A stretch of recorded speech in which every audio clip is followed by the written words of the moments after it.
പ്രതിഷേധ കൂട്ടായ്മ സംഘടിപ്പിച്ചു. നോർത്ത് മൈനാഗപ്പള്ളി ക്ഷീര സഹകരണ സംഘത്തിൽ തീവെട്ടിക്കൊള്ള നടക്കുകയാണെന്ന് ആരോപിച്ചാണ് കൂട്ടായ്മ സംഘടിപ്പിച്ചത്.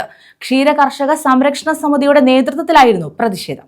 കർഷകർക്ക് കൃത്യമായി പാൽവില നൽകുന്നില്ല, ക്ഷേമനിധി കൃത്യമായി അടയ്ക്കാത്തതിനാൽ കർഷകർക്ക് പെൻഷൻ ലഭിക്കുന്നില്ല, ക്ഷീരകർഷകർക്ക് ലഭിക്കേണ്ട റിവോൾവിംഗ് ഫണ്ട് ഭരണസമിതി അംഗങ്ങൾ തട്ടിയെടുക്കുന്നു തുടങ്ങിയ ആരോപണങ്ങൾ ഉന്നയിച്ചാണ് പ്രതിഷേധ കൂട്ടായ്മ സംഘടിപ്പിച്ചത്. ക്ഷീരകർഷക സഹകരണ സമിതിയുടെ നേതൃത്വത്തിൽ വടക്കൻ മൈനാഗപ്പള്ളി സോമവിലാസം ചന്തയിലായിരുന്നു പ്രതിഷേധ കൂട്ടായ്മ നടത്തിയത്.